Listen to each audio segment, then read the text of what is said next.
Happy Saturday, everybody. Happy Saturday. If you're on here, hit that like button, tag anybody, share this with someone that you think may find it interesting. This should be a fun one. So I asked a question earlier whether or not therapists are the enemies of Black men. By now, you guys may or may not have seen a few videos actually that went viral of a Black male or a Black therapist. Actually, both of them are female, but essentially Black therapists who have gone online and said arguably misandrous things as relates to men and Black men in particular. So I've noticed this trend of, more women going viral for saying things that could be considered misandrous or saying things that could be considered, quite frankly, disrespectful to men. And it's all been in an effort to try to encourage men to get into therapy, to try to encourage men to be more emotionally open. But in it, we can see all kind of gaslighting or just all kinds of things that can come off as questionable. So I'm excited to talk about this because I think this is a must-needed conversation. I certainly believe that therapy is incredibly helpful for everybody, men, women included. But we have to be honest about the fact that not all therapists are created equal, and not everyone is the best fit. So without further ado, I want to actually bring on a Black male therapist to kind of weigh in on some of the different viral videos as it relates to Black men and just their entire experience with mental health in general. So this should be fun. Again, guys, if you're here, hit that like button. Also, if you would like to show support to the show, you can find me on Cash App or Share Day. And as always, I'll be sure to acknowledge the super chat. So without further ado, I will bring on this special guest and we'll get right into the topic. Shay, how are you, dear? What's going on? Hey. Doing great. How are you, dear? What's going on? All right. Pretty good. So thanks for joining me. This should be interesting. Yes.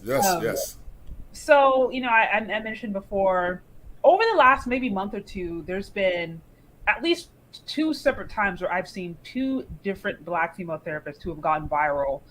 They've basically explained their understanding of Black men.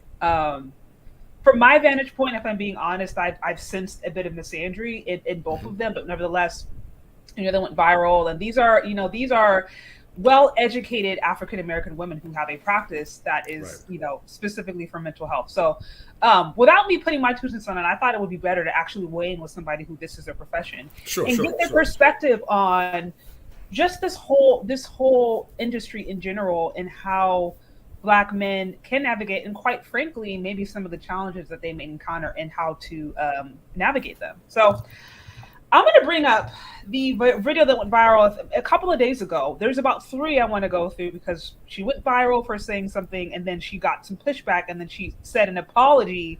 Right. And then something just posted, I think, later on today of her mentioning that she got fired and she has a story to tell. I haven't seen the last one, but I think nevertheless to be able to impact something. Yeah, I would love to see those links. I would definitely love to see them. Yeah. So, okay. So let me, I'm going to pull up the first one and we'll get into it.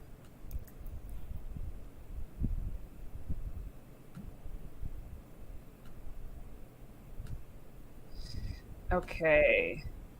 Okay, where to go?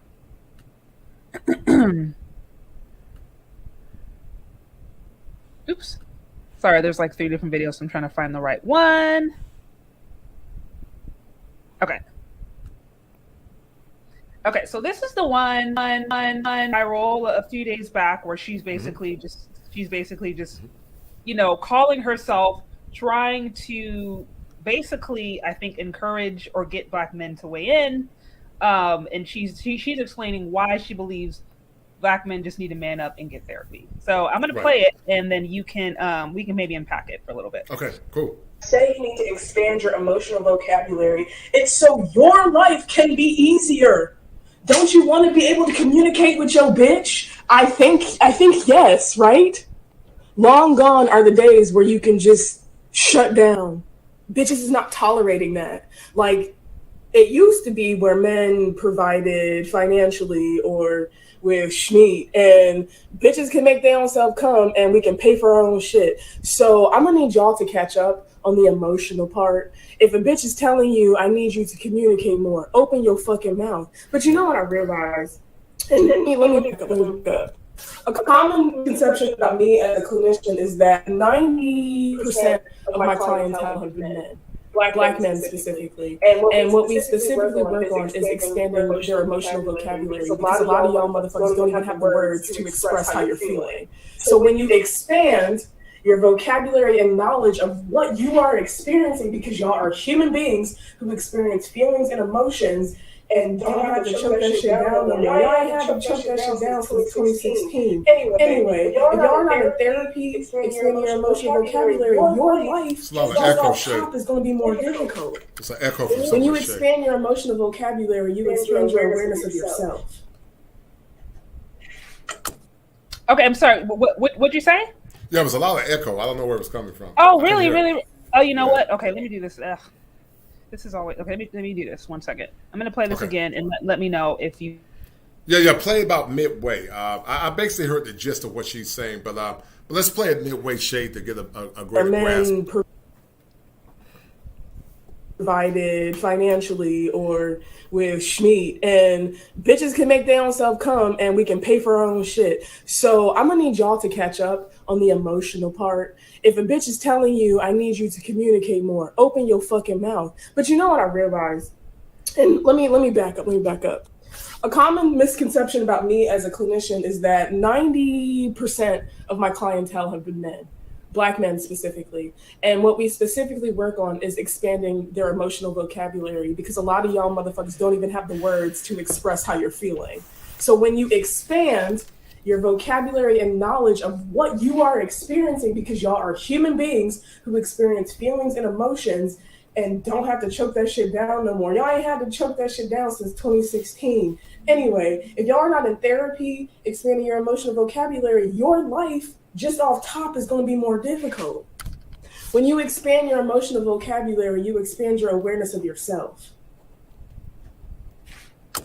When you expand your emotional vocabulary, you understand how you can navigate in this bitch. This fucking weird ass world that is so hard on y'all. Like, let's acknowledge that the world is very difficult, but y'all are not making it any easier, bruh. You're not.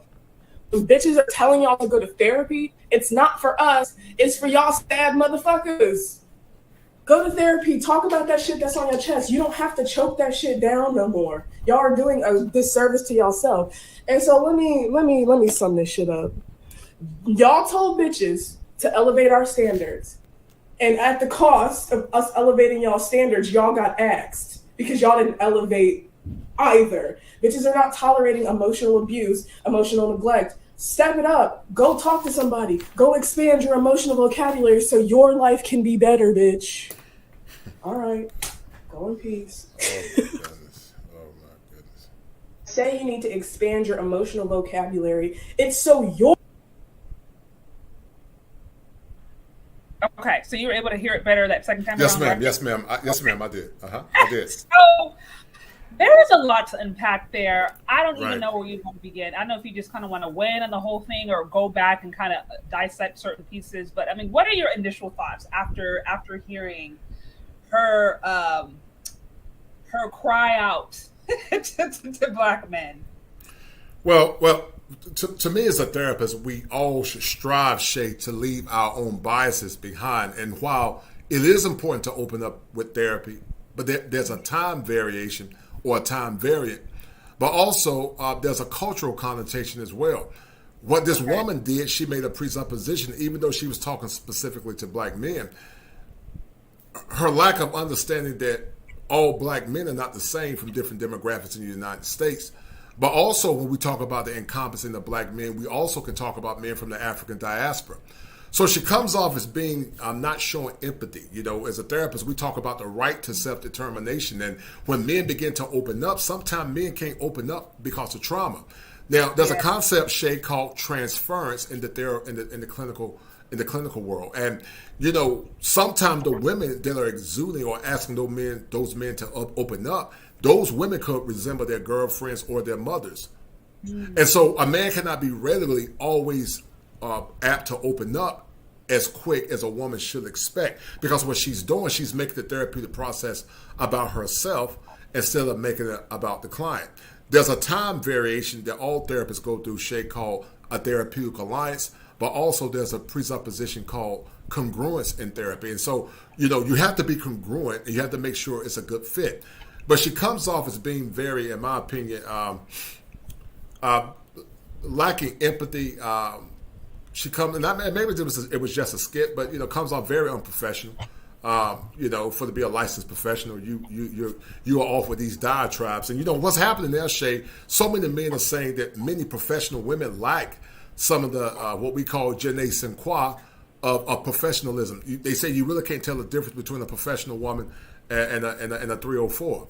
And so I don't think she more or less exhibits those qualities of a seasoned professional. She might be a therapist on writing and on paper, but she doesn't like the social skills or the cerebralness or the self-awareness to understand that there's a time variation with all therapists, with all clients, and that she must be sensitive to understanding the needs of men in order to help those men become the better version of themselves. I took some notes, Shay, while you were talking, and imagine if a man said that a male therapist said, almost like a male therapist berating a woman and saying, you need to be out of your feelings and be more logical. How would that sound? Yeah, that would sound right. That wouldn't sound good. That wouldn't sound good. You're trying to make me be like a man. Right. Which when I heard her, one of the things the first thing that I noticed was like, this whole idea, and I'd be curious to get your thought on this. This whole idea of emotional intelligence. I hear that a lot, and I think what happens is that a lot of women unknowingly judge men based upon the way that they experience and express emotion. And I think there has to be a clear understanding of like men and women experience and express emotions differently. It doesn't make one or more or less intelligent, but there has to be room for those unique expressions. So I'm curious your thoughts on that. Yeah. Men, listen, there is definitely a time when men should open up and express themselves. But once again, you're right. We all express ourselves from different perspectives. Many times, as I said earlier, from a demographic perspective, how somebody in the South expressed themselves might be totally different than how someone in the Northeast expressed themselves versus somebody in the West Coast, but also versus someone from the African diaspora. That's why I say it's an ethnocentric approach. And I think we got to be more sensitive to understanding how those variances play a role in how men correlate how they feel. And so, it just came off very callous to some degree. Therapy is needed. Therapy is wanted. Therapy is necessary. But everybody does not always mesh with a particular population just because they are therapists. That's why you have to feel people out. You have to more or less understand their worldview, and then ask yourself the question: Is it a good fit when you're trying to coalesce the two worldviews? If it's not, then it's best to refer that person out. But what it is also, Shay, I think. We always try to tell men what their stories are instead of hearing our stories. I'm going to say it again, Shay. We try to tell men what our stories are instead of hearing our stories. Almost like when it comes down to accountability and responsibility and also trauma. Many times, Shay, we always say when it comes down to men issues or male rights, we minimize the importance of men and masculinity. But on the flip side, when she's going through the same thing, we tend to aggrandize or magnify what she's going through without understanding how that man feels. And it happens all too often, the minimization of masculinity, the magnification of the master feminine. And what it does, it causes men to be in a state of karma where they feel like they got to continue to refine themselves in order to be accepted in a society where men many times are not warranted as it relates to being honored and respected.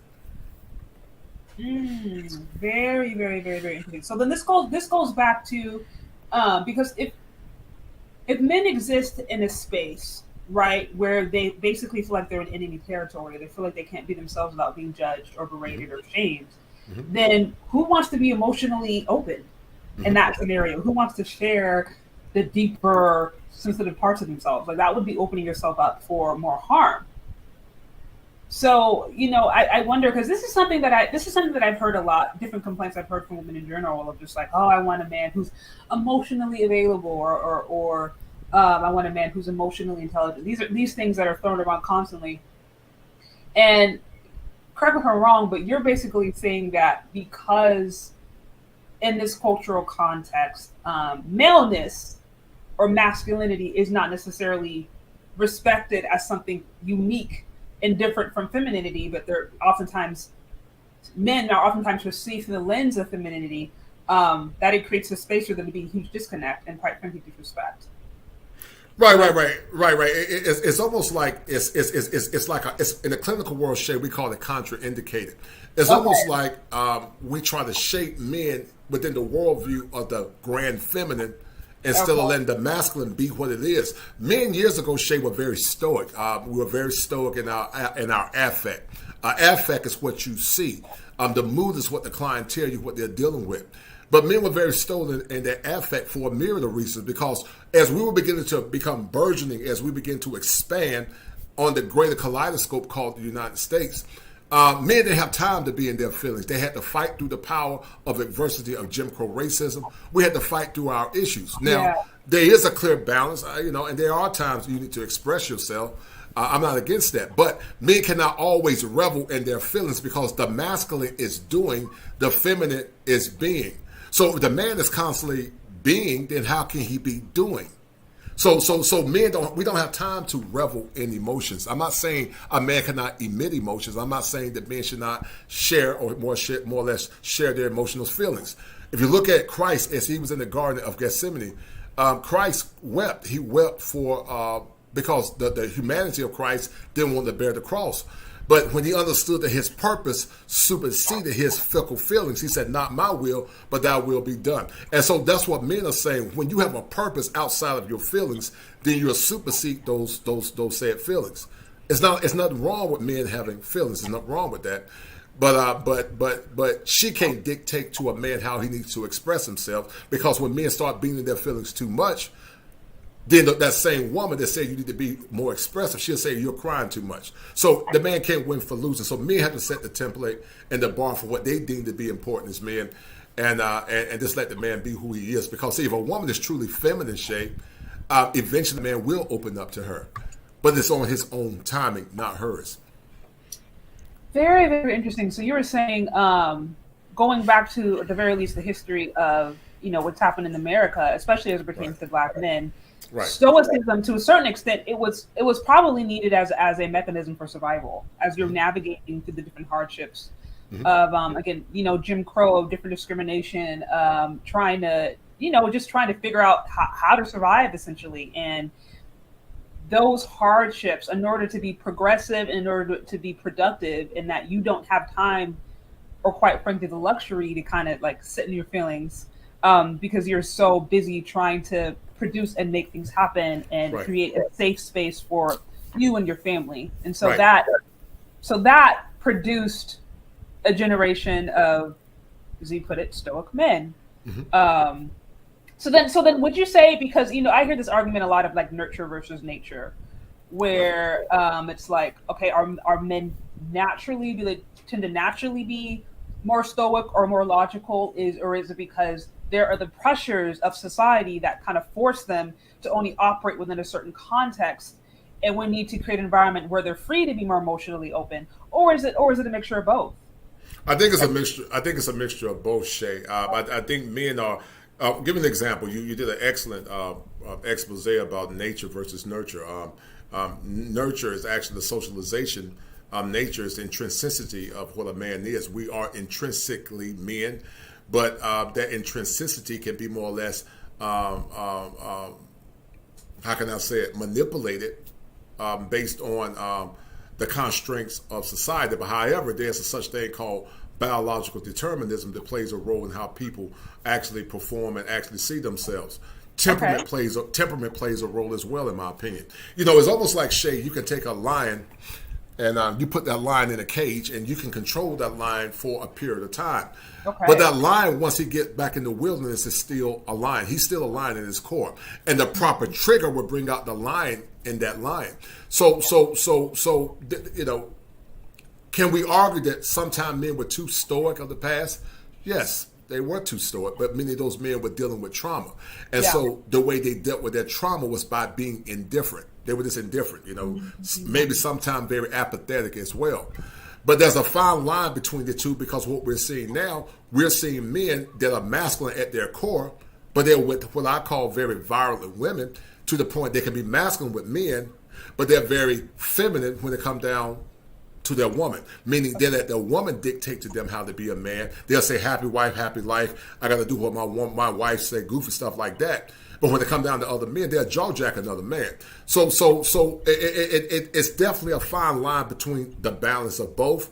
But the environment plays a role in how that interplay works shape, and then also temperament, and also some would even say religious expectations as well. No, that makes a lot of sense. That makes a lot of sense. Guys, if you're on here, hit that like button. Show support to the show. I'm having a great interview with Kosher Clinician, and we are going over some of the viral videos that have happened recently as it relates to therapists, Black female therapists, and their take on Black men. So I'm so happy to have the special guest. Be sure to check out his channel. And I do want to give a special shout out to Game Dreamer 58 for the 10 on this super sticker. I appreciate you. Okay, so you hit on some really great points. Did you have anything else that you wanted to just weigh in on in regards to that video, or any other things you wanted to call out, or do you want to? Yeah. Well, she's young. Like you said, she lacks. How can I say it? She lacks, and maybe she was goofing off, but I'll give her the benefit of the doubt. But she definitely lacks. She lacks soft skills, and her professional decorum leaves a lot to be desired. But she came off once again berating, or more or less trying to dictate to men how they should respond. And some could argue she was just goofing around playing, but now her energy didn't come off as being wholesome, and definitely doesn't merit what men are looking for as it relates to being around feminine women, in my opinion. No, totally. And I mean, some of that, as you mentioned, could just be, you think, experience. Like, I definitely got the sense that she seems very young. She's young, right. She's young, right. Yeah, right. And very new, and that's, I mean, that could be sometimes the downside of social media. Now, your immaturity, your issues, all that stuff is on Frontline if you make it be on Frontline. So she could look back 10, 15, 20 years from now and be like, that was the worst decision I ever made. But there's more. There is more. So I'm gonna bring up the next video. Okay. And then we can get into it, because like I said, she did get some pushback. Surprise. And she have an apology. So I'll be curious to get your take on her apology. So bring that up. And stop this.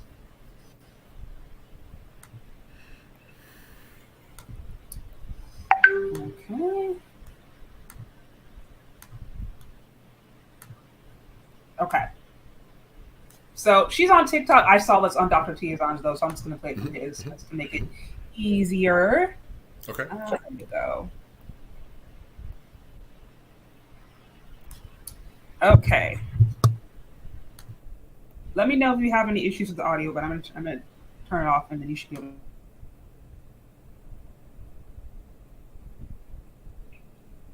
to. Society is already very difficult for Black people in general. And for people to call into question saying that I hate Black men is asinine to me, because Black everything matters. Black everything matters. When they see you walking down the street, they don't see a human being. They see what's been perpetuated in society. They see what's been perpetuated in the media, that you're aggressive, that you're violent. But I know that these behaviors that are being exhibited are actually depression and anxiety. And unfortunately, society has taught you that anger and lashing out and fighting back is the only acceptable response. I am pleading that y'all seek help, because women are hurting. We want you to be better. but I'm getting attacked. People are calling my employment, asking that I get fired because I want you guys to be better. Again, like I said, I apologize for my delivery. This is a little spicy sometimes. But just know that my anger and my frustration and my passion is coming from a place of needing. I need y'all to heal. I don't need it. Society needs it. You need it. Have enough pride about yourself to want to do better. I understand I might not be the clinician for everyone, but I'm damn good at my job. I understand I might not be the clinician for anybody, but I've sparked a conversation. I've shook the table. If the words that I'm saying are resonating with you, please go talk to somebody. If there's a gap, fill that gap. Become counselors, become mental health professionals, so we can heal each other, so we can heal ourselves. All that I ask is for men, Black men specifically, just to build a greater awareness of yourselves. That's all that I ask, because your lives can improve radically as a result.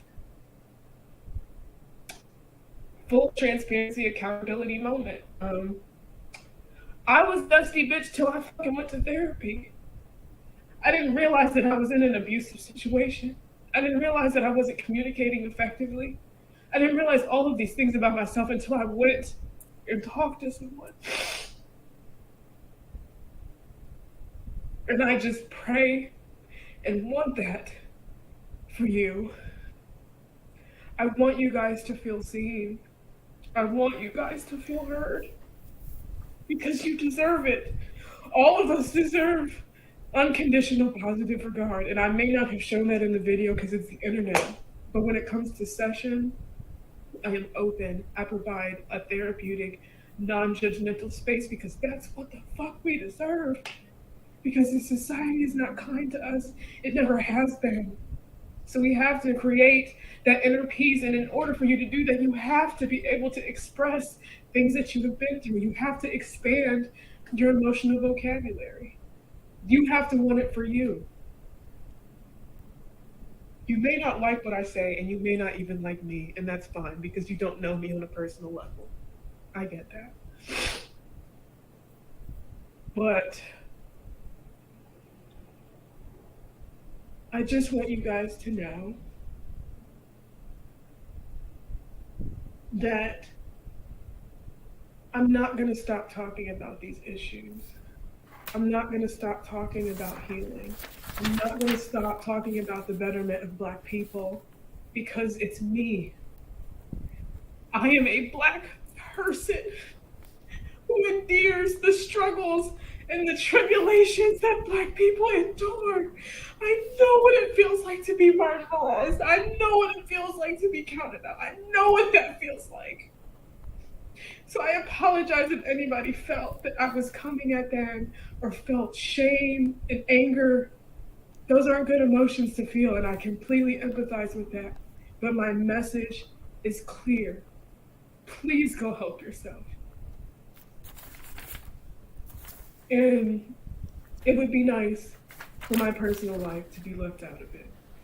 Because at the end of the day, I just want everyone to live safe and prosperous and healthy lives. And you don't have to endure all this shit alone.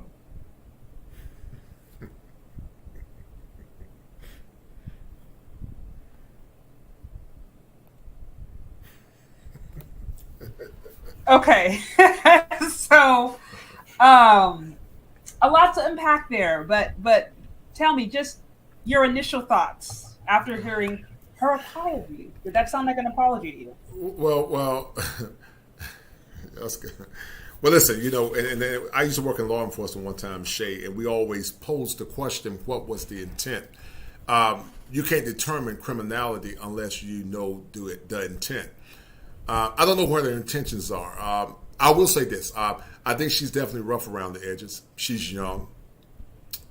But my first impression of her was that she is, a neophyte, to say the least. But is she contrite? Is she showing contrition because she was forced to do it, or is she doing it because she realized that what she was doing is wrong? I don't know. It's probably a combination of both. But many women, Shay, use crying and gaslighting as a form of manipulation to confound men and to get men off their square. And so I would deal with her with a level of caution because I don't know what that true intent is.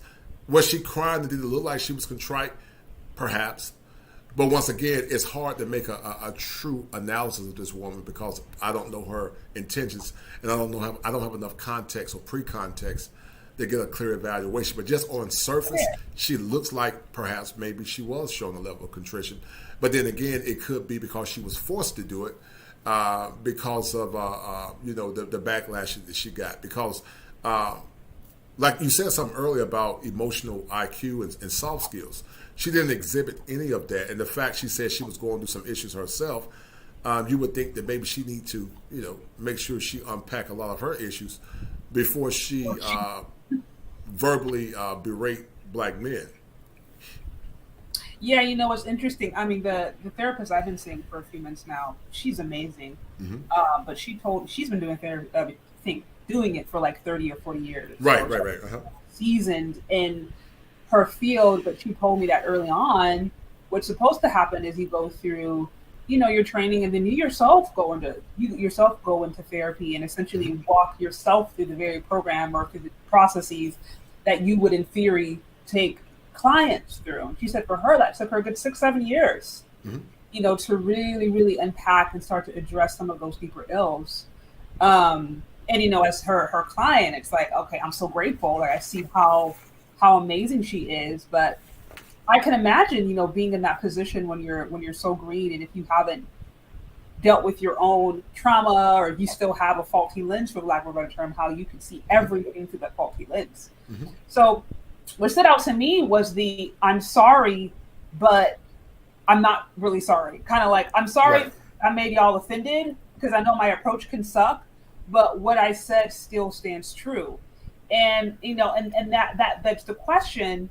It's like, was the intent of her overall message, was that in and of itself valid and true, or could it be perceived as misandrous? Yeah. Perception is everything. It could have been perceived as being misandrous. I totally agree with you. But that's for interpretation. But perception for many people is a reality. And then based on the first impression that I saw of this woman, it would more or less propose that she does have some misandric undertones. But once again, not having the full kaleidoscope of her experience, who she is as an individual, it's hard to tell 100%. But there is a percentage based on her tone and her lack of awareness that there could be some misandric undertones. Because see, most schools now, Shay, are bastions of liberalism. Many therapists, especially women and some men, are trained under what's called the feminist theory lens. And yeah. Mm-hmm. No, I was going to say, that was actually going to be something I wanted to ask you. Mm-hmm. If therapists are trained under feminist thought, like if they look, if there's a huge emphasis on female psychology, or do you look at both female and male psychology in the different lens? I was curious. I wanted to ask you about that. So.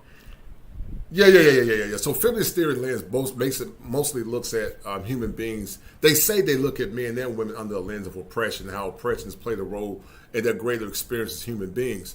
But the feminist theory lens often talks about discrimination, objectification, oppression, patriarchy, stereotyping, art history, whatever. So it tends to look at their experiences through the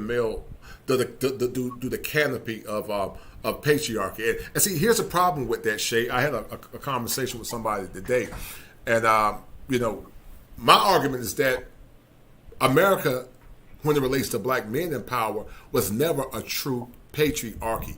It was it was a quasi Shay, or it has some patriarchal elements, but it was not a bona fide patriarchy. And I'm going to explain why. A bona fide patriarchy, Shay, in my great best estimation, is predicated on three concepts in the clinical world. At the macro level, men make all the rules. Black men never had the power to make rules at the macro level as a whole. We were a minority under a minority of men that were often white men. And so even then we were often ostracized. We never had exclusive power to make laws and rules and dictates. If you don't believe me, ask Barack Obama when he ran for president. All the presidents up to this point were not black men, they were white men. So you can't say we are patriarchy when only a few rule. A true patriarchy, in my opinion, or what I call a kosher patriarchy, Shay, is a patriarchy where it's exclusive. It's not exclusive to white men, but it's inclusive to all men. Now watch this. The next one, Shay, is called the meso level. The meso level is the community or the group dynamic. Black men never had power 100% unequivocal at the group level. We did have it in part, but we never had it in the whole. We had it more in part years ago as fathers were the head of their communities. But we never had it in whole because even back then, Shay, many of the community dynamics were more or less controlled or corralled by Jim Crow racism. And then the last one, Shay, would be at the micro level, which is the family dynamic or the individualized or family dynamic. There was a time black men had more control over their family, but they were still constrained many times, by liberal dogma. Or if the woman said, well, he hit me or he did X, Y, Z, she called the man. Sometimes white people were maybe not as receptive to coming to the aid of domestic issues with black men and black women. But now some will argue that a percentage of our women are agent provocateurs because they play a role in the oppression and the misandry of black men. They play a role when it comes down also to policy making. This last election, Shay, you saw it manifest full hand, where they didn't vote for the community, but they voted for themselves. Many were saying chucks and pearls. They were saying chucks and pearls. They weren't talking about chucks and pearls as it related to black boys, black girls, and the black community as a collective. But Shay, when it comes down to servitude, then you said black men should be leaders in that community as it relates to them. So a lot of our women have a very, what I call, dichotomous thinking. And it's not all. Shout out to the good sisters. But many have dichotomous thinking. When it comes down to power, it's about individualism. When it comes down to servitude, it's about the group collective. So when people say, we're a true patriarchy, we were never a true patriarchy. Because a true patriarchy is kosher, no pun intended, at the macro level, meso level, and also at the micro level. No, that makes so much sense. That makes so much sense. And I know Dr. Tommy Curry kind of breaks this down a lot in his book, The Man Not, where it's like, if you're not even necessarily considered a human, the very least legally, you can't, how can you then oppress that which you have no power over? So, I totally, completely agree. And I understand how that would, to look at everything under that one cultural lens framework is what you described, because essentially they're hating patriarchy is that the structure of patriarchy has been consistent across all cultures in America. And we know that's not true. We know right. White men and black men and Asian men, it's all been very distinctive. So, I just think that would be a very, very limited worldview as you're studying. So, guys, if you're on here, hit that like button, show support to the show. You can find me on Cash App or Venmo. As always, I will be sure to acknowledge all super chats. Also, I did see one actually through a few minutes ago. I want to read it because I think there was a question or a comment on there. Shout out to Dane C. Thank you, Dane C, for the support. Okay. I see Salute Shay and Kosher C. She wasn't playing. She a product on the black male misandry of the internet. A lot of these misandrists are college educated. Again, that makes sense. It would make sense because based upon what you just described a few minutes ago, that if you are essentially trained under that framework of patriarchy, but you're not, it's not really broken down or understood through the different cultural lenses, then you kind of have this assumption that, okay, well, all men just did this. And we know that's not true. Right. Mm-hmm. So, well, Shay, it's clearly a thinking error. It's an ego defense mechanism, or more or less a thinking error called overgeneralization. Basically, overgeneralization says where you take the whole populace, and contextualize that populace and say, oh, that's overgeneralization.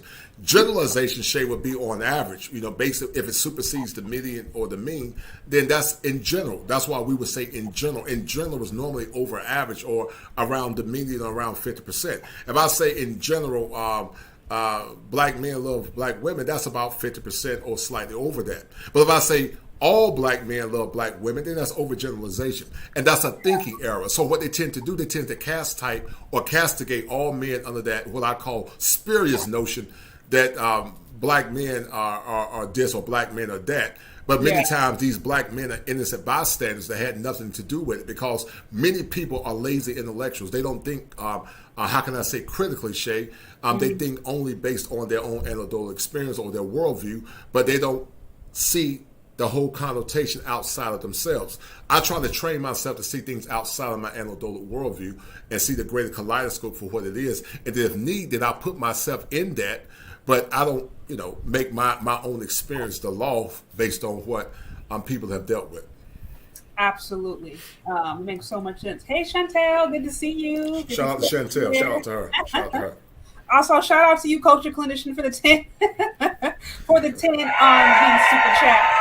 I am enjoying the conversation. Also, guys, be sure to check out his channel. Show him some support. Check out his lives. I think he actually has one happening later on today. Yeah, we got one tonight called She Must Earn the Ring. We're going to talk about why modern women must earn the ring. Because Shay, I'm going to be in a movie with Al Grease called Frustrated 3. And, it's true to what Dr. William Glasser said based on choice theory and also a treatment intervention called reality therapy. Dr. Glasser talked about that there are 5 tenets based on his psychoanalytic process. And it's based on these 5 core components, Shay, or elements. It's based on power, fun, freedom, belonging, survival.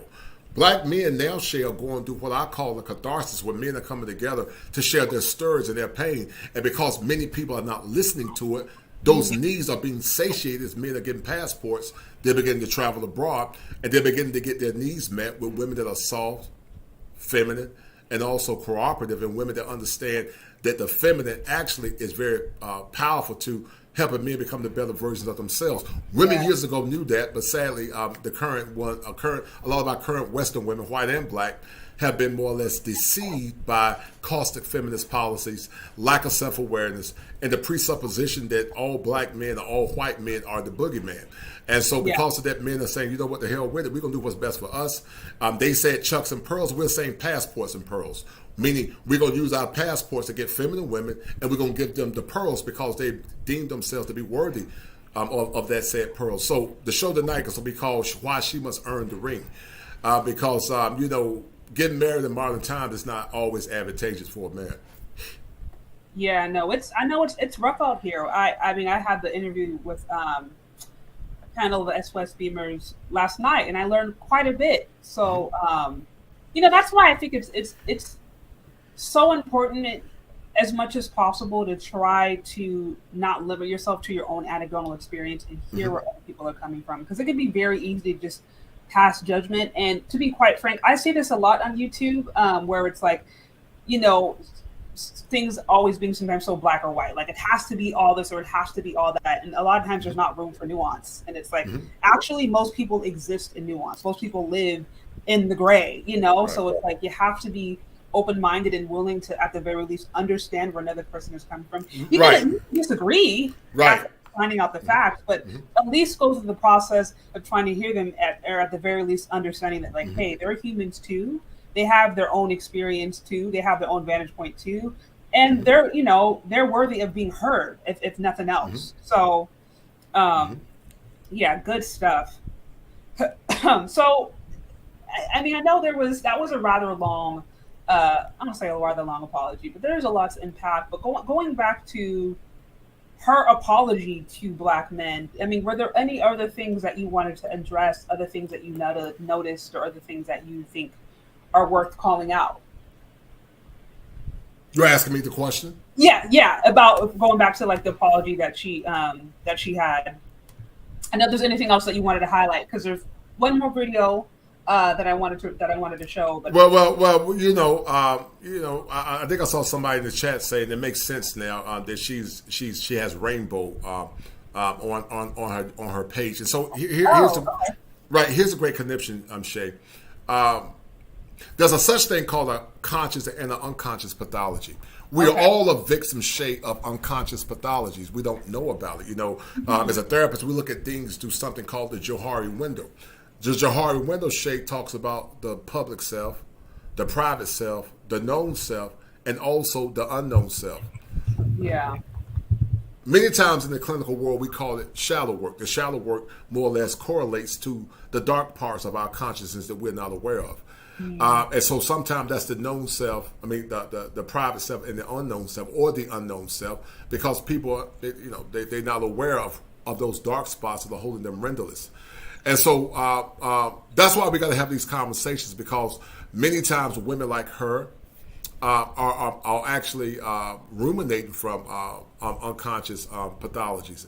And what we tend to do, we tend to project those pathologies onto others, sometimes knowingly and sometimes unknowingly. So that's why this whole new woke agenda that's more or less predicated under socialism or the socialist umbrella is very damaging to a lot of women and men, because it doesn't teach women how to garner power as it relates to being feminine, but it teaches women how to garner power based on masculine force.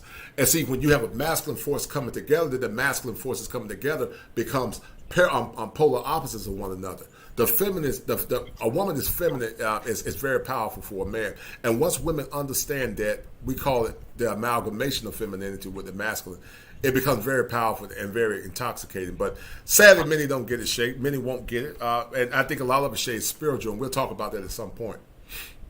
Now, okay, and I want to make sure that I understand a little bit more. So you were saying that, because I know this relates, I think, to the LGBTQ, as someone had mentioned, in the comments, and you're saying, is it under that paradigm, or you're just saying the current cultural paradigm in general, where there's more of a push for gender fluidity, and there's more of an expression of trying to redefine these genders? Or you're saying in that context, it's a lot easier for women to naturally go into more masculine roles? I just want to make sure I'm understanding your point about women being more masculine and what you think is really causing that. So reframe your question, Shay. I want to make sure I'm hearing you clearly. Say it one more time, please. Well, no, you would mention that under this cultural framework, women are a lot more masculine, or are being pushed more into masculine. Right. I understand what you're saying. So not necessarily a role; it's a thought process, Shay, when they're trying to vie for power. Listen, Frederick Douglass said it better than me. He said that power never conceded to anything without a struggle, and never have, and it never will. So many times, when it comes down to many of these modern women, they don't go into the relationships using their true power, which is their femininity, but they go into relationships using power as it relates to force many times, which is masculine. That's why a lot of women struggle with being career women and being feminine women, because they have to be in that masculine, because most male environments are very masculine. But many don't know how to turn it off, if that makes sense. Oh, okay. Now I see what you're saying. So, and some of this goes back to perhaps just the competitive nature of society, right? Where it's like, right. When women enter the workforce, for all intents and purposes, they started competing with men, because only one person can have the role. So it's like, it's going to be you, a woman, or maybe another woman or another man. But nevertheless, there is a level of competition when essentially all roles are opened up for people to apply to. So you're saying under that context where, especially in certain spaces that tend to be a lot more aggressive, like corporate world, if you're in sales, different positions where you have to be very driven, you have to be very aggressive to a certain extent, right, in order to reach your goals, that it pushes women in a certain mindset and a certain vantage point. But now when it comes to now relating with these same men romantically that they're actually competing with in school, in career, it can be very difficult for them to make that. Right. So if you think about, Shay, now, where even in Hollywood now, everything is about competition with men, from She-Hulk to Thor, to the point now that a lot of movies that were once primarily men don't want to see it anymore, because it's like they're taking away the element that men like the most, which is masculinity. These shows are teaching women based on liberal dogma that they're equal to a man, as it relates to throwing the same things. Men and women are equal as human beings, but we're not equal in role and design. We are equal as human beings, but not in role and design. There are some things, Shay, that you can do that you're superior to that I just can't do. But then there are some things that men can do that women can't do. I'm physically stronger than the average woman. Your husband, your father, I'm sure if you got brothers, they're physically stronger as well. Yeah. But women delude themselves, Shay, by trying to compare themselves to men based on masculine principles instead of comparing themselves to men based on feminine principles. Absolutely. And what it does, Shay, it leaves them in a paradox where they're fighting against their nature as women. No, that makes total sense. I mean, this brings me to one of the issues that I've seen of late, where I constantly see women going viral or whatever of fighting with men, whether it's hitting men directly or getting in some form of a physical altercation or threatening to get in some form of physical altercation. And I'm thinking, who in their right mind would pick a fight with somebody who is physically stronger than them? But I think this goes back to some of that brainwashing where it's like, I am equivalent in every single area of my life to a man. It's like, you're just not. Like, you're just not. And that's okay. But I think it's quite dangerous when women take on that vantage point and find themselves challenging men in spaces where they literally are superior. So, okay. So if I think we've hit enough on that last video. If you're okay with it, I want to move on to the last. Sure, let's do it, sis. Let's do it. Yeah. Okay. So I haven't had a chance to listen to this yet, but this was just sent to me today. Okay. From my understanding, I think she was actually fired. So, I think she has now done a third video talking about what she's going to do now that she's fired. Let's see if I can pull it up. Yes, like I said, I haven't listened to it yet, but we'll see her thoughts on this whole thing, which should be interesting.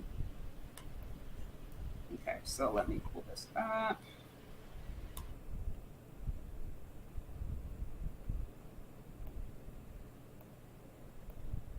Well, hello. It's your friendly neighborhood therapist who thought she could save these hoes, but got her job terminated as a result. Story time? I think yes. Shit you not, I posted a video on Monday telling men that their dusty behavior is only harming them and that they would benefit from emotional intelligence. And I shit you not, by Friday, didn't have employment. All of this started with a Psychology Today article stating that men are lonelier than ever because they have no fucking emotional skills. And I agreed and doubled down and told y'all that y'all lives would radically improve if you expanded the shit that came out your mouth. But instead of healing, y'all will do anything but that. Instead of being accountable, like, hey, this bitch see me, and stirred a little bit, y'all got so hurt that you contacted Massa. That's exactly what happened. So first the post goes viral on Twitter, because y'all need fucking help. And y'all wanted to argue with bitches blue till they fucking blue in the face. Some of you hoes is not going to be saved. And that's the conclusion that I've come to. So because this shit's gone viral, I'm thinking, okay, cool. We starting a discussion on mental health, and you might not like my fucking delivery, but motherfuckers is starting to talk, shaking the tables. I don't give a fuck. But then it turns into this entire crusade of attacking a black woman who serves the fucking black community. There were comments like, I'm going to find her credentials and report her because I told y'all to be better. Yeah, y'all are fucking weird. Y'all scream that y'all want to protect women, protect black women specifically, but have done nothing to protect this black woman who has been serving the communities. I have been violated in several areas, and I'm going to outline each one. This article was written by a fucking black woman, putting my full government and my place of employment. So being doxxed by a black woman can't fake, kind of fucking hurts, and she never once reached out to me or contacted me so I could spend my side of the story. This is the article that spooked my fucking job and got me fired. Not only does she not have any regard for my safety, many other articles have been written as a result.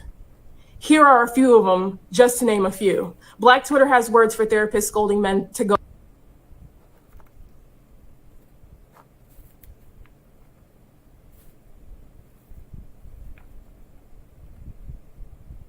me fired. Not only does she not have any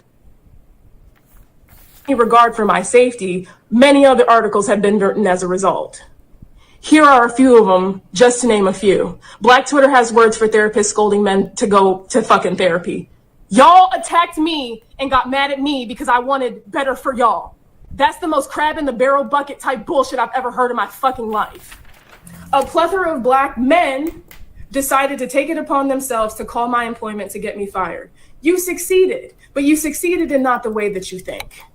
If it's one thing about black women is that we're incredibly resilient. This just cleared the table to give me space and opportunity to educate the masses while shaking our asses to healing because y'all got mad because I wanted you to do better. I was told they consulted with shareholders and decided to terminate my contract because I told y'all to go to therapy. That's the world we live in. Cool. That spooked my fucking job and got me fired. Not only did she not have any regard for my safety, many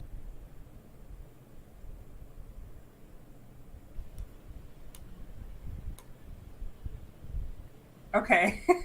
So that was her latest video. Wow. It sounds like she was let go. Thoughts? Just thoughts. Well. You know what, Shay? You know, and it goes back to what I said earlier because I do have a background in law enforcement. It said, what was her intent? There's definitely some drippings of misandry there because misandry is prejudicial association, and so it means to prejudge men. That's what that's part of being misandric. You prejudge a man based on your own perception. But here's the thing that was the death kill. When she said, "I tried to save you, bitches," that let me know. that let me know, Shay, that she wasn't contrite, because if she was truly contrite, she would have left it alone and I kept it moving. So that let me know that not one that she like social skills. She doesn't have soft skills. She doesn't have self-awareness, and she sounds very ignorant. You know, ignorant meaning she just don't know or understand how her behavior is not only impacting the profession, but also impacting herself. One of the key components of therapy is being empathetic, empathetic to the social justices or the issues that are confronting based on mankind. You know, therapy also is tied to what's called altruism. You know, understanding the human experience and showing love and empathy to those that are hurt or wounded or broken. Black men and black women historically have been oppressed under extraneous norms, but the fact that she tended to minimize the struggles and the stories of black men speaks more to her ignorance and also to her lack of awareness and understanding as a woman. So when she said what she said, it confirmed my point. That's why I said I had to look at it through pretext and context. So now looking at it from pretext, context, and post-text, it's fair to say that this woman not only has some underlying issues with misandry to some degree, because misandry is being prejudicial towards men. To prejudge can look like a myriad of things, but when she say, "I tried to save you, bitches," it let me know that, you know, she's full of shit. Excuse my language, you know. I mean, you know, not being a therapist, obviously, just listening to the tone. To me, from beginning to end, from her initial call out to black men to try to get them to go to therapy, to her supposed apology, to even now, to me, just everything just sounded incredibly condescending. Just from very condescending, right? Yeah, because I'm like, if we switch genders, if she said the exact same thing, but it was to women, we wouldn't be having this discussion. She would have been canceled way too long ago. So I'm like, just the overall tone. I'm not even a man, but just like the tone to me just sounded a bit like condescending. And then, you know, even from the whole, "I'm trying to save y'all," like, to me, that just seems a bit patronizing. It's like, do men need this idea of like, oh, we need black women to go and save it? Like, I don't know. It just right. Well, Shay, you made an excellent point. It's almost like how some white people patronize black people. We need to go help the poor black people because they're not smart enough to help themselves, and so it comes off as being condescending. It comes off as being somewhat elitist to some degree, and more or less juxtaposed that, you know, many times, like you see in the media in that shade, that men are dumb, bumbling idiots. We don't know any better. We don't know how to run the world. But these same women that talk trash towards men, the microphones that they use to berate men created it. The domicile that they more or less give their diatribes, men created. The cell phones and the computers that they are operating on, men created it. So, you hate the creator of the things that you benefit from, but yet you try to castigate men like they're bumbling idiots. And once again, that's all part of why men are frustrated, Shay, and why men are casting their bands asunder in a large portion, not all, but many are beginning to explore relationships. Listen, black men love, people don't believe it, contrary to popular belief. I've been married for 26 years. My wife is black. Not that it matters. But black men love black women. We just don't love the behaviors of many, sadly, in America. And as I said, there are a few good sisters, like yourself, Chantel Simone, Shalakimia Moffat, other few female content creators.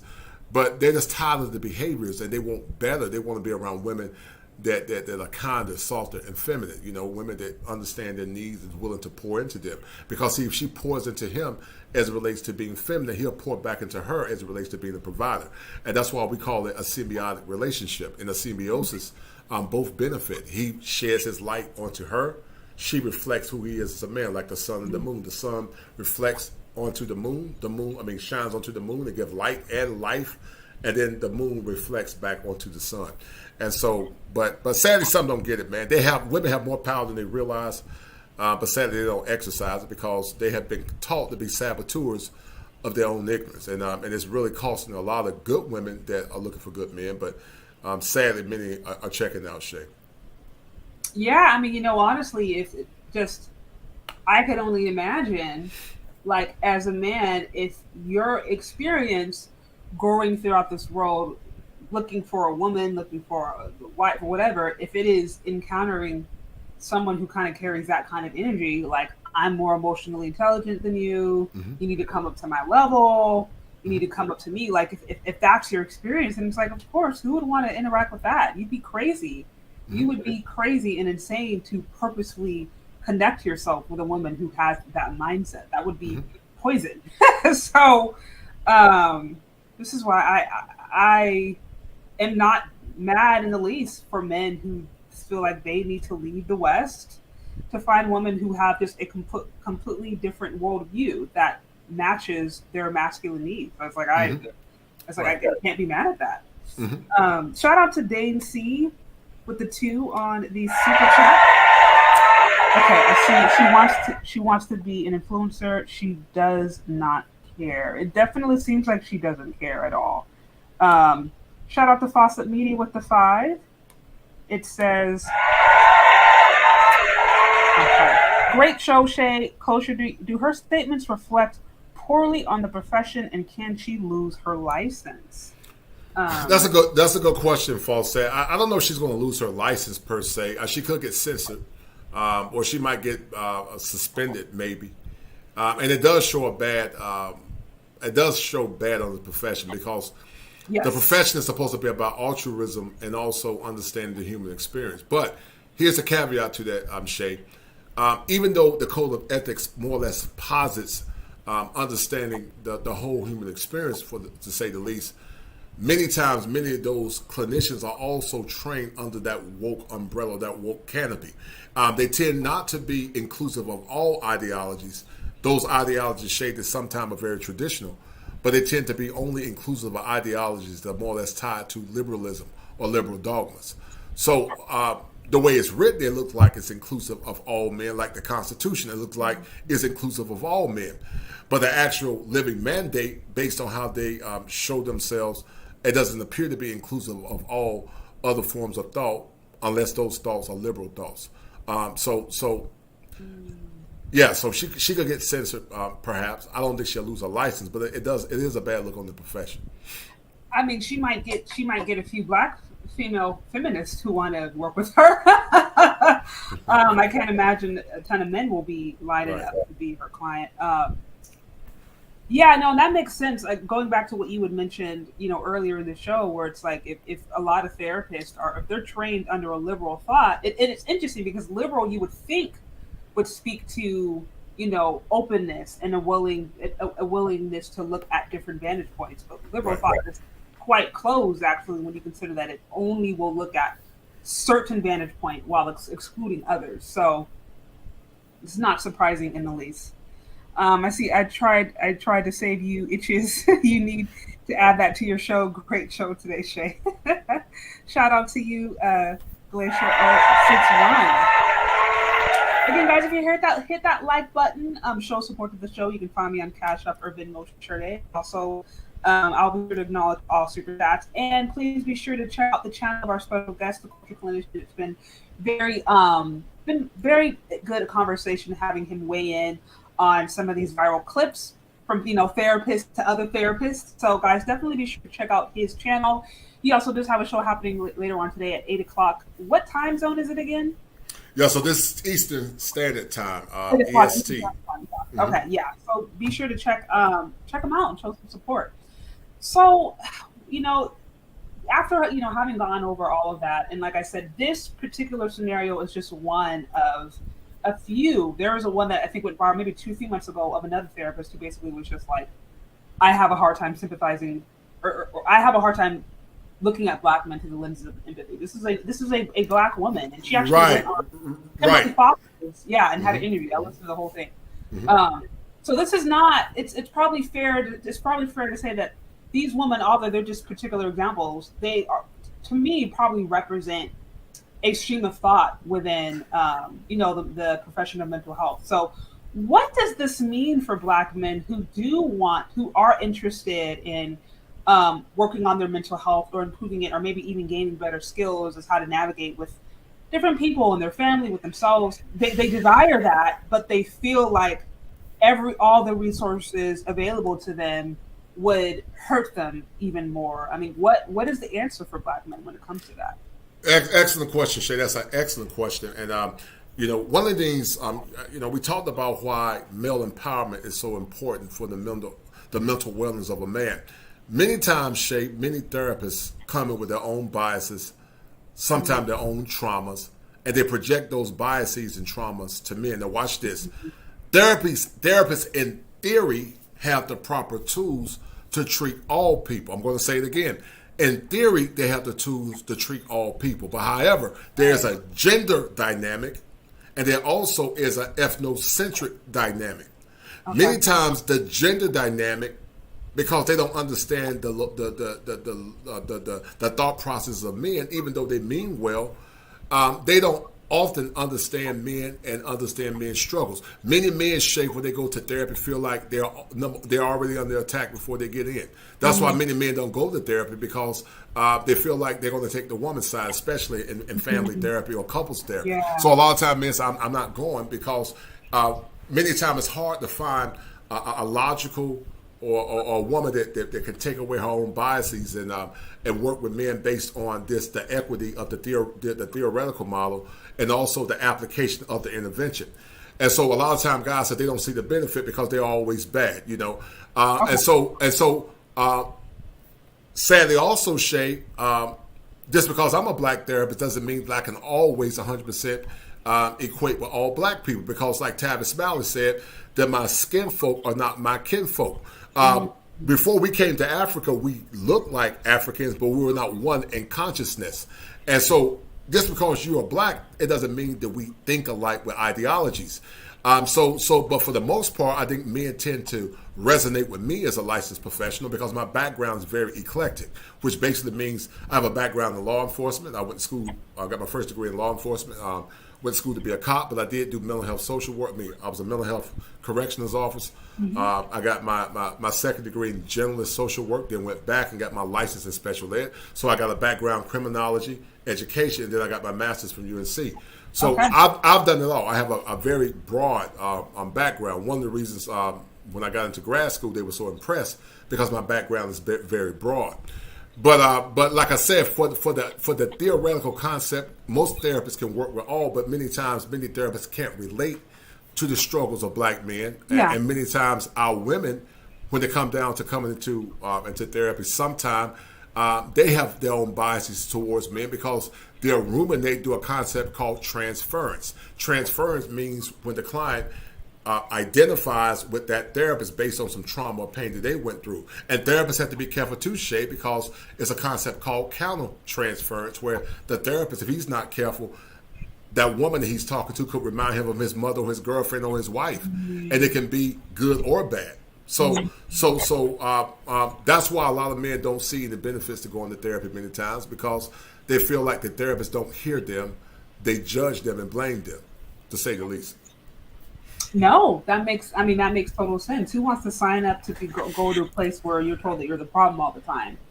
But that's not to say that there aren't, things that men as a collective can work on no different than women. But if it's so one-sided, that's a bad deal. And I can even say, even in the context of a relationship, it's like even the black man and the black woman don't have the same experience. We don't, right? Look at the different men in my own life, my husband, my father, and just see the ways that they were treated versus the way that I was treated or my sisters were treated, and recognize that we even go throughout this world, even being perceived a little differently. So even if it's like within Black culture, if there's a different experience, how much more is somebody that you don't know, right, who has a different, coming from a different cultural lens, and how to create a space where there's empathy, a level of empathy and assumption of humanity for everybody. And somehow that doesn't seem to have been the message that has gone across for Black men as of late when it comes to therapy. So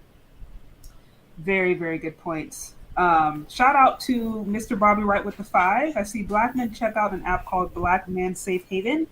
Also a YouTube channel called Express Your Black Man, ran by millennial Black men. Thank you, Mr. Bobby Wright. Also, thank you, Mr. Bobby Wright, for the 2 on the... Oop, where'd you go? Yeah, the 2 on the super chat.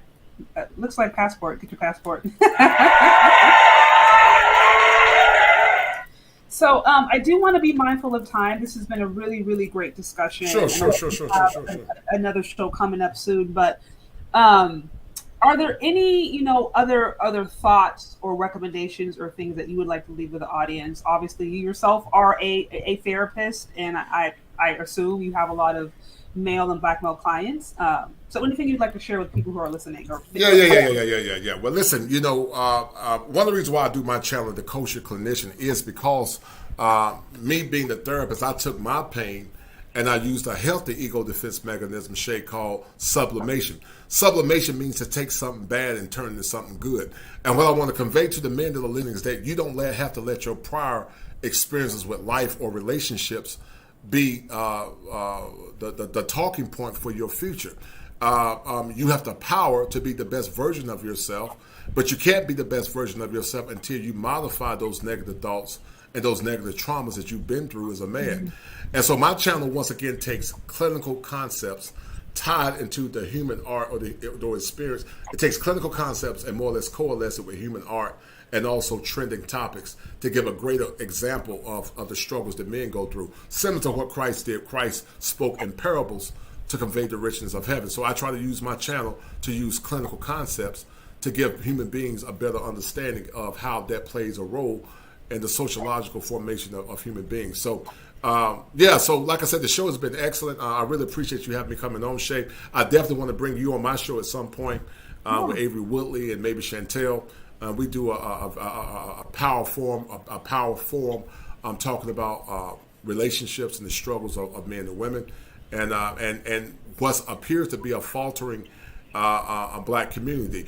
Shay, let me ask you a question. When you look at the current community that we live in, what are your biggest fears about the community, and do you feel like it's done for? Because many say it's finished.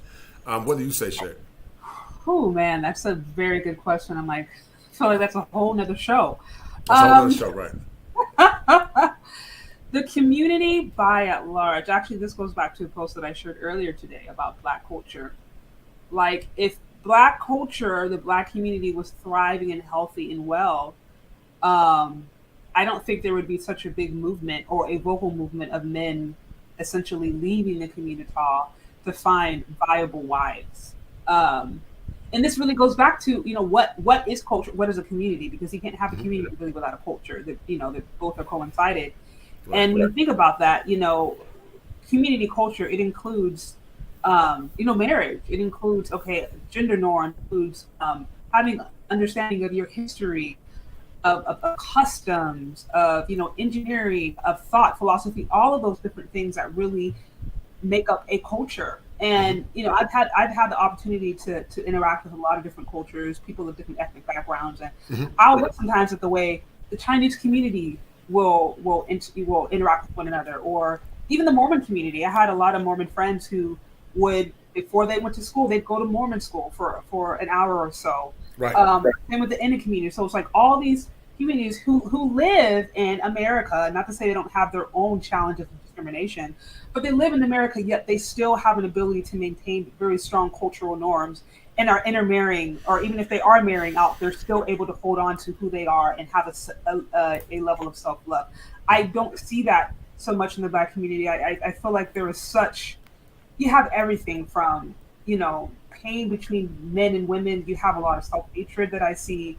You have, I think, quite frankly, a need for both men and women to maybe just want to jump ship and say, you know what, I'm done with it. I'm going to go just try to fit in where I can get in. And it's, to me, it just seems like a hodgepodge of a mess. So I can't say I have the answer at all. I certainly don't. Maybe in time more things will be revealed, but I think an aspect of my channel is recognizing that while there is a huge mess, I always believe that there is a remnant. I always believe that there are those who are out there, even if it's a small minority, who do want to do better and who do want to try to be a part of the solution. So I more want to be a space to do that, whether it is a minority or whether it's even for the next generation.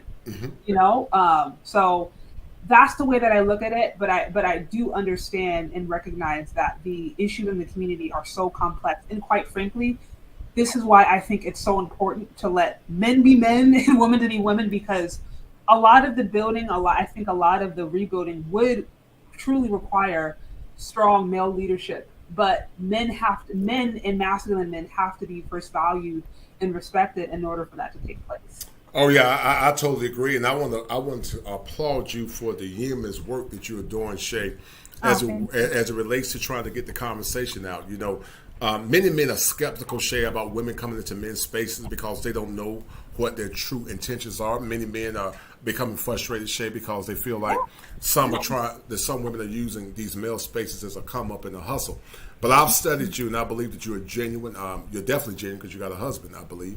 Even though that lets me know that you're at least serious about family and community. But I just want to thank you again for the work that you've done and that you're trying to do. I always say that Virgo women and Capricorn women tend to be the most logical women. I don't know. You have a level of logic that supersedes most women that I deal with. And so I appreciate talking to you. I mean, it's like talking to a girly dude. I know you're a woman, but that's hilarious. A girly dude. Well, I will say, my husband. One of the reasons I was talking to him, he was the smartest person, one of the smartest people I've ever met. Right. At least to me. So I can't be a bumbling idiot, even if I wanted to, not around him. So. Right. Yeah, but it's funny that you say that, because I never got on YouTube. I've been in here I think about a year and a half now, and I never got on YouTube saying, "Oh, I want to get on those spaces." That was never kind of like, it's like, we just get on here and figure it out, and ended up connecting with multiple people, and that's a whole other conversation of like women being in male spaces. It's like, well, how do you define that? I don't think there's like a button you push that says, okay, now I'm in the male YouTube sphere, or now I'm in the female. So it's like, how do you even define being in a male space? So, well, it's more or less that anytime you tend to do a percentage of your content about issues like maybe like say the Kevin Samuels or male talking points, then sometimes you can interject yourself not by default. Like I've been placed in the manosphere, even though I'm not a card carrying member of it, but sometimes your talking points will just put you in the conversation and say, okay, she's part of that space. So if the talking points are similar, then you will inject yourself by default. No more than if there were some talking points about women's spaces. By default, I would inject myself. I didn't do it directly, by process of default, I inject myself. So that's why men say that.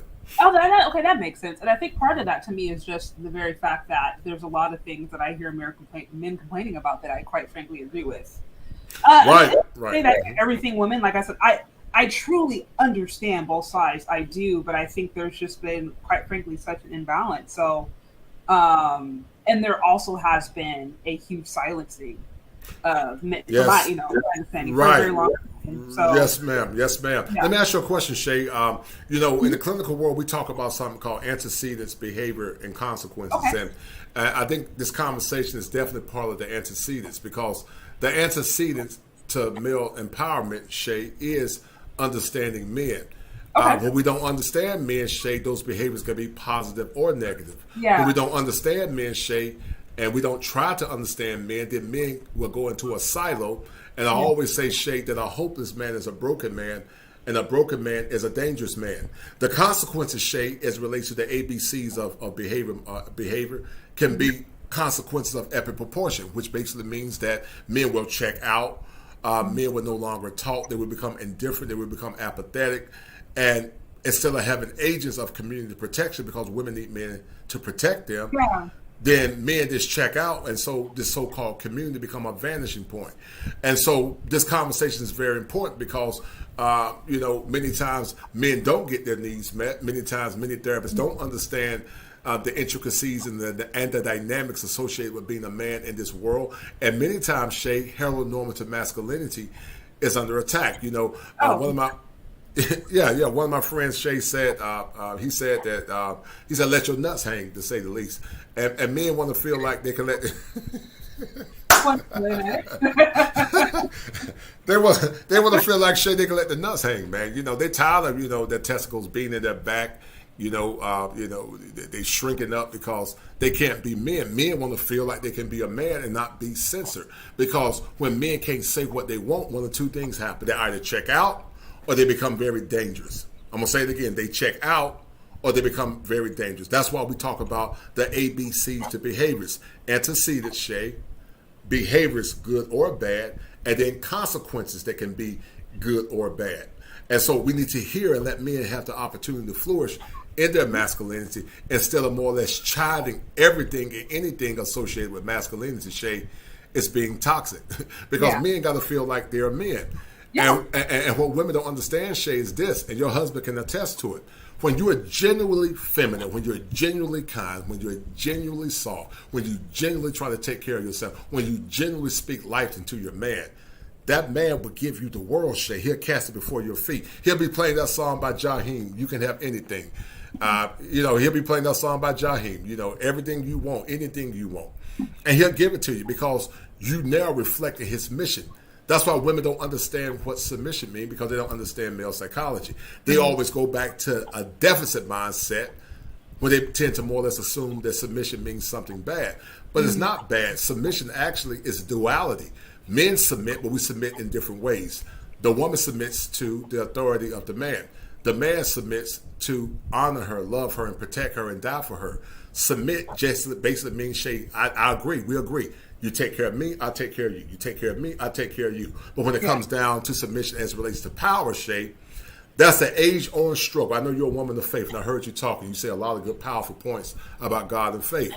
But the Bible says succinctly that she will have a desire for her husband, and he will rule over her. So after the fall of man, there was a vie for power, or a jousting of power between men and women, where she wanted power. And so it's that's why it takes a spiritual woman to corral that sin nature.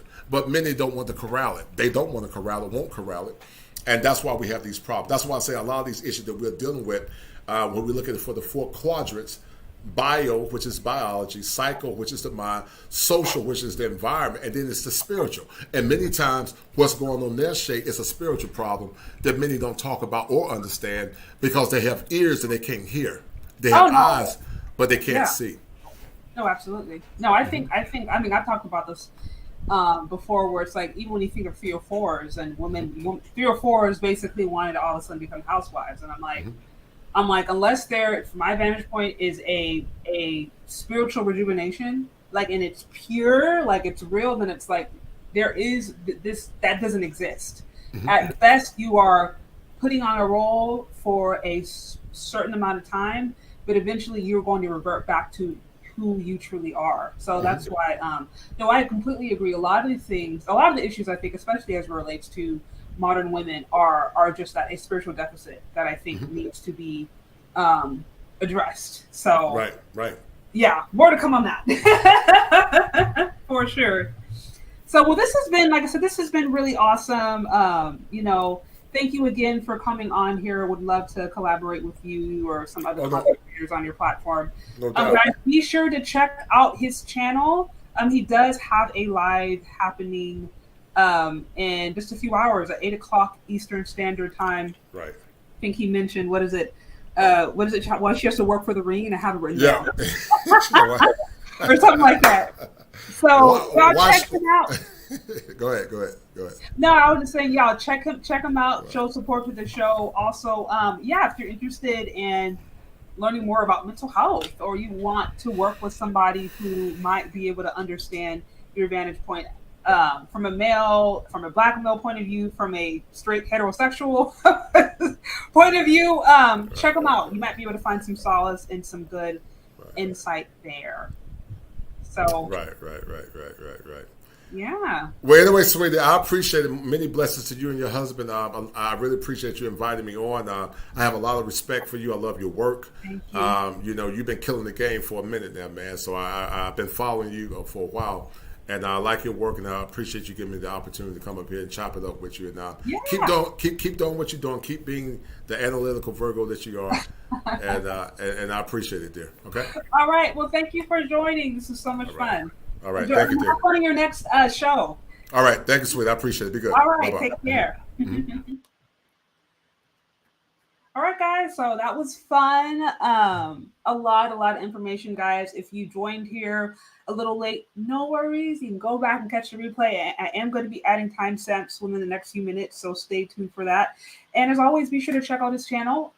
Stop by. He's going to be having another live in a few hours. That should be quite interesting. So, again, thank you guys for hanging out with me this Saturday. I usually don't go live on Saturdays unless it is a special occasion, and today was certainly a special occasion. So thanks for being here. As always, hit the like button before you leave. Show support to the show, y'all, and share this. If you know anybody who you think might find this or some of my other videos of interest, be sure to share it. Part of the reason I do this is because I do want women to have an alternate space to hear ideas that will challenge them. And I think at the very least provide an alternate way for them to live versus this whole city girl feel for culture, which I think is quite toxic. So share this with anyone that you think might find it of interest or may find it useful. And stay tuned for other upcoming content.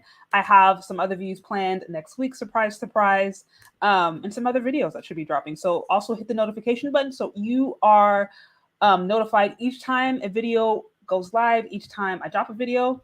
And thanks for hanging out, guys. And we'll talk later. Bye.